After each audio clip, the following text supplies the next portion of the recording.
அஸ்ஸலாமு அலைக்கும் வரஹ்மத்துல்லாஹி வபரகாத்துஹு. கண்ணியத்திற்குரிய அல்லாவின் நல்லடியார்களே, ரமலான் மாதத்தில் நாம் 10 நாட்களை நாம் கடந்திருக்கின்றோம். மீதி உள்ள நாட்களை நாம் சுறுசுறுப்போடு ஆர்வத்தோடு நன்மையால் அலங்கரிக்க நாம் ஒருவரை ஒருவர் போட்டி போட வேண்டும். மீதி இருக்கக்கூடிய இந்த நாட்களை நாம் மிகச் சிறப்போடு செயல்பட ஹதீஸ் கரந்தங்களில் பதிவாக இருக்கக்கூடிய ஒரு செய்தி நமக்கு உதவியாக இருக்கும் என்று நான் நம்புகின்றேன். ஹதீஸில் வந்திருக்கின்றது, தல்ஹா இப்னு உபைதுல்லா அவர்கள் கூறுகின்றார்கள், நபி ஸல்லல்லாஹு அலைஹி வஸல்லம் அவர்களுடைய காலத்தில் 2 தோழர்கள் இருந்தார்கள். அந்த 2 தோழர்களில் ஒரு தோழர் போர்களில் கலந்து கொண்டு ஷஹீதாகிவிட்டார்கள். இன்னொரு தோழர் 1 வருடம் கழித்து இயற்கை மரணத்தை அடைகின்றார்கள். ஒரு முறை தல்ஹா இப்னு உபைதுல்லா ரதியல்லாஹு அன்ஹு அவர்களுடைய கனவில் இந்த 2 நபர்களும் இன்னும் தல்ஹா இப்னு உபைதுல்லா அவர்களும் இந்த கனவில் வருகின்றார்கள். இந்த 3 பேரும் சொர்க்கத்துடைய வாசலில் காத்து கொண்டிருக்கின்றார்கள். அப்பொழுது சொர்க்கத்துடைய வாசலிலிருந்து வானவர் வந்து அந்த 1 வருடம் கழித்து இயற்கை மரணம் அடைந்த அந்த நபரில் முதலில் அந்த சொர்க்கத்திற்கு அழைத்து செல்கிறார்கள். சிறிது நேரம் கழித்து அந்த ஷஹீதாக்கப்பட்டவரை அழைத்து செல்கிறார்கள்.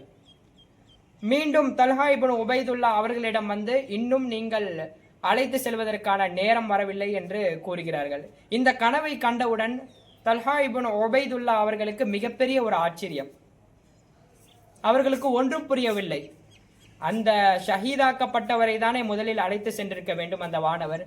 மாறாக இயற்கையாக மரணம் அடைந்த அந்த மனிதரை அந்த வானவர் அழைத்து சென்றது மிகப்பெரிய ஒரு ஆச்சரியத்தை அவருக்கு தருகின்றது. இதை குறித்து சஹாபாக்களிடம் பேசுகின்றார்கள். இந்த செய்தி நபி ஸல்லல்லாஹு அலைஹி வஸல்லம் அவர்களுக்கு செல்கிறது. அப்பொழுது நபி ஸல்லல்லாஹு அலைஹி வஸல்லம் அவர்கள் சஹாபாக்களிடத்தில் இந்த விஷயத்தில் உங்களுக்கு என்ன ஆச்சரியம் என்று கேட்கிறார்கள். அப்பொழுது சஹாபாக்கள் கூறுகிறார்கள், நியாயப்படி பார்த்தால் அந்த ஷஹீதாக்கப்பட்டவர் தானே முதலில் சென்றிருக்க வேண்டும். ஷஹீதாக்கப்பட்டவருக்கு ஏராளமான சிறப்புகள் இருக்கின்றதே என்று ஒரு ஆச்சரியத்தோடு கேட்கிறார்கள். அப்பொழுது நபி ஸல்லல்லாஹு அலைஹி வஸல்லம் அந்த சஹாபாக்களிடம் கேட்கிறார்கள், அந்த மனிதர் அந்த 1 வருடம் வாழ்ந்தாரே, அந்த மனிதர் ரமலான் மாதத்தை அடைந்தாரா? அந்த ரமலான் மாதத்தில் நல்ல காரியங்கள் செய்தாரா என்று கேட்கும் பொழுது ஆம் என்று சஹாபாக்கள் பதில் அளிக்கிறார்கள். இதில் என்ன உங்களுக்கு ஆச்சரியம்?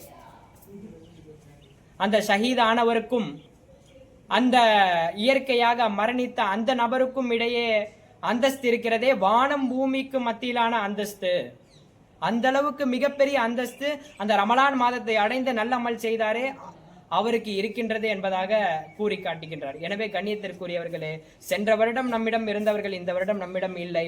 எனவே நல்ல அமல்களால் இந்த ரமலான் மாதத்தை அலங்கரிப்போம். ஒருவருக்கொருவர் போட்டி போட்டு நல்ல அமல்களில் ஒருவருக்கொருவர் முந்தி இறைவனுடைய அருளை பெறக்கூடிய நன்மக்களாக அல்லாஹு தஆலா நம்மை ஆக்கி அருள் புரிவானாக. வாஹிர் தவானா அல்ஹம்துலில்லாஹி ரப்பில் ஆலமீன்.